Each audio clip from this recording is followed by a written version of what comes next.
কালকের বদলে আজকেও ঠিক একই সময় অর্থাৎ এবং একই স্থান, সেটা হচ্ছে এসডিপিও দপ্তর এই শান্তিনিকেতনে। এবং শান্তিনিকেতনে এসডিপিও দপ্তর যেটি রয়েছে সেখানে কিন্তু অনুব্রত মণ্ডলকে আজকে সকাল 11টার সময় আবারও যে দ্বিতীয় নোটিশ পাঠানো, সেই নোটিশে হাজিরা দিতে বলা হয়েছে।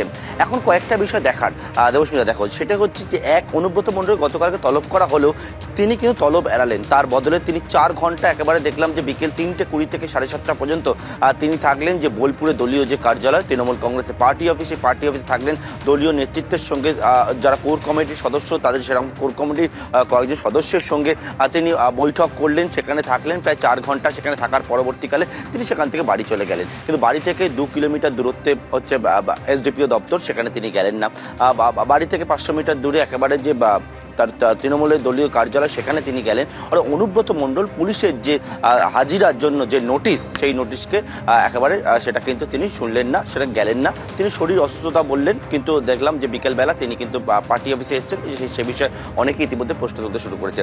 আজকে অনুব্রত মণ্ডল কি যাবেন, বা অনুব্রত মণ্ডল গেলে পুলিশের তরফ থেকে কী পদক্ষেপ নেওয়া হবে? কারণ পুলিশ ইতিমধ্যেই তুমি দেখেছো গত পরশুদিন বীরভূমের এসপি তিনি জানিয়েছেন কড়া পদক্ষেপ নেওয়া হবে। কিন্তু তারপর কি দেখলাম, সেই বক্তব্য এফআইআর এর পরে 8 ঘন্টার মধ্যে নোটিশ চলে গেল হাজিরার জন্য পরের দিন, কিন্তু সেই হাজিরা এড়ালেন অনুব্রত মণ্ডল। অর্থাৎ গেলে পুলিশ কি পদক্ষেপ নেবে, বা প্রশ্ন হচ্ছে না গেলেই বা পুলিশের কি পদক্ষেপ থাকবে, সেই বিষয়টা এখন দেখার বিষয়। আজকে সকাল 11টায় আবারও তলব করা হয়েছে অনুব্রত মণ্ডলকে, এবং একেবারে এসডিপিও যে অফিস, সেই অফিসে। এবং সকাল থেকে ইতিমধ্যে আমরা যেটা জানতে পেরেছি, এসডিপিও থেকে শুরু করে অন্যান্য পুলিশ আধিকারিকরা তারা প্রস্তুতি নিয়ে নিয়েছেন, এবং ভিডিওগ্রাফারকেও ডাকা হয়েছে যে অনুব্রত মণ্ডল আসলে তাকে যে জিজ্ঞাসাবাদ করা হবে, সেই বক্তব্যের সম্পূর্ণটা যে রেকর্ডিং, ভিডিও রেকর্ডিং, সেটা কিন্তু করা হবে। স্টেটমেন্টের সম্পূর্ণ ভিডিও রেকর্ডিং করা হবে, তেমনটাই আমরা পুলিশ সূত্রে জানতে পেরেছি।